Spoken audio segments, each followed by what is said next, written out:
अध्यक्ष महोदय,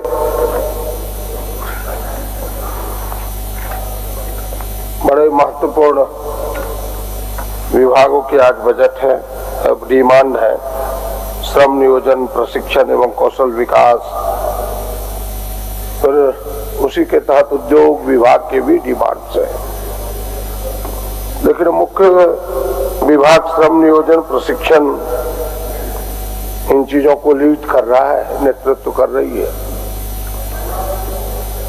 मैं इनके डिमांड का पूर्ण समर्थन करता हूं और कटौती प्रस्ताव का विरोध करता हूं। अध्यक्ष महोदय,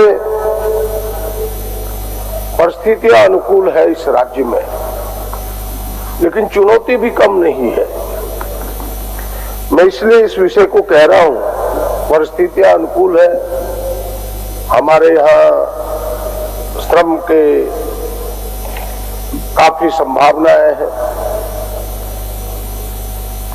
हमारे यहाँ खान खनीज देश के हम दूसरे स्थान पर हैं,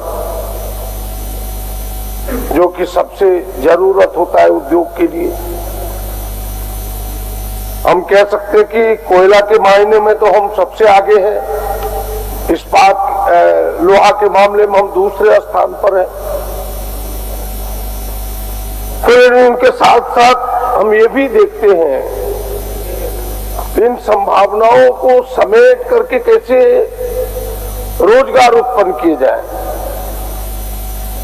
बेरोजगारी के मामला में दुनिया को चुनौती है ही, देश में भी चुनौती है।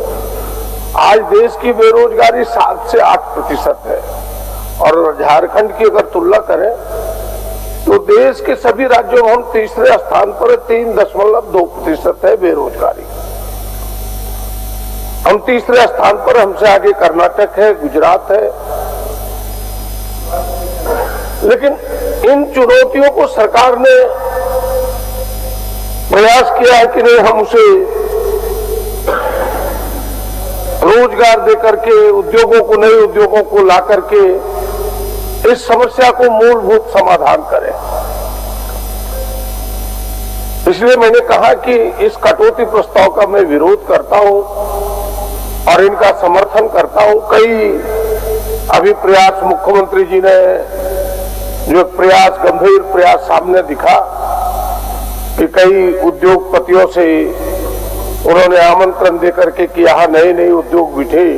आज के अखबारों को यदि आपने गौर किया होगा तो उसमें भी ये दिखा कि नहीं, कुछ नियमों में संशोधन करने जा रही है सरकार, जो ताकि उद्योगों को प्रभावित कर सके, उद्योगपतियों को प्रभावित कर सके, वो सहजता से यहाँ आ सके, सरलता से आ सके और उसका लाभ उठा सके। हमें लगता है सरकार उस दिशा में कदम बढ़ा रही है। सरकार के प्रयास की मैं सराहना करता हूं। उसके साथ साथ श्रम विभाग ने भी कई योजनाएं चलाई है, कई प्रयास किए हैं। थोड़ी बहुत कमी तो रहती है, लेकिन एक मेरी सलाह होगी श्रम विभाग को। सलाह ये है कि भाई इतनी योजनाएं हैं श्रमिकों के लिए, उसके प्रचार प्रसार नहीं है, जिन कारण लोग इसके लाभ नहीं ले पाते। कि भाई जो असंगठित मजदूर है, उनके घर के श्राद्ध में भी पैसे मिलेंगे, ये लोगों को पता नहीं है। इसीलिए आप देखेंगे उसकी संख्या, लाभ लेने वाले की संख्या थोड़ी कम है, लाभ लोग अधिक ले नहीं पाए। तो हमें लगता है कि श्रम विभाग को चाहिए कि इतनी योजनाएं हैं आपकी, थोड़ा अगर इसका बेहतर प्रचार प्रसार हो जाए तो यह विभाग और सफल हो सकता है, लोगों को, अधिक से अधिक लोगों को इसका लाभ दे सकते हैं। तो यह प्रयास विभाग को करना चाहिए। लेकिन मैं इन सारी बातों को ध्यान में रखते हुए ये आपसे इस सदन में कहना चाहूंगा आपके माध्यम से कि भाई देश जिस परिस्थिति में जूझ रहा है, हम उससे अलग नहीं है, हम भी उसी के पार्ट हैं। और देश बेरोजगारी से जूझ रहा है और देश की सरकार जो बैठी है इस समस्या को प्रमुखता से नहीं ले रहा है। उनका तो एक ही ध्येय है। एक समय पंडित नेहरू कहा करते थे कि यह जो उद्योग है ये आधुनिक भारत का मंदिर है। लेकिन अब जो प्रधानमंत्री है उनकी दिशा बदल गई है। वो सार्वजनिक क्षेत्रों को जोर नहीं देते हैं, उनके लिए अडानी और अंबानी दो जगह केंद्रित हो गया है, जिस कारण आज एचईसी जैसा ये जो पूरे देश का गौरव था आज बीमार पड़ा है। उनके काम करने वाले लोगों को वेतन नहीं है और उसके पीछे इतना ही है कि इन्हें बीमार करो, दुनिया देख ले कि यह लाचार है, बस अडानी के हाथों सौंप दो। यह जो नीति चल रही है इससे बेरोजगारी कतई दूर नहीं हो सकता, यह बेरोजगारी को बढ़ावा देगा। और उसी कारण से जितनी बातें उन्होंने कही आज तक, उस कारण से लोगों को रोजगार नहीं मिला। इसीलिए इस नीति में जब तक भारत सरकार का परिवर्तन नहीं होगा, भारत सरकार की दिशा नहीं बदलेगी। अभी आपने देखा, जिसकी चर्चा हम सबों ने शुरुआती समय में कहा कि किस प्रकार अमेरिका के सामने हमारा देश नतमस्तक हो गया। जो तिरंगा की बात हम करते हैं कि नहीं, हमारा तिरंगा सबसे ऊपर रहना चाहिए, वह तिरंगा भी सबसे झुक गया इनकी नीतियों के कारण। अध्यक्ष मोदी, ये सबको पता है। अब उसके बीच की कड़ी क्या है? मोदी जी का गला कहां फंसा है, उनके उद्योगपतियों का गला कहां फंसा है, ये सबको पता है। आज हमें तेल भी जो खरीदना पड़ता है वो अमेरिका के ट्रंप की जब मोहर लगती है अमेरिका राष्ट्रपति का, तब हम तेल खरीद रहे हैं। और ऐसा नहीं कि यहां स्कार्सिटी नहीं है। मुझे कल 2 पेट्रोल पंप से बात हो रही थी, हमने कहा भाई पेट्रोल तो सफिशिएंट है, तो बोला है लेकिन पहले खूंटी से मिलता था, अब खूंटी का डिपो पूरा ड्राई हो चुका है। तो बोले कहा, बोला अब हम लोग को धनबाद दे दिया है। यानी ये परिस्थिति आने वाली है इस देश में, ये हम सबको इस संकट से जूझना पड़ेगा अध्यक्ष महोदय। इसलिए मैंने कहा कि देश की जो नीति है वो उद्योग के पक्ष में नहीं है, बेरोजगारों को रोजगार देने के पक्ष में नहीं है।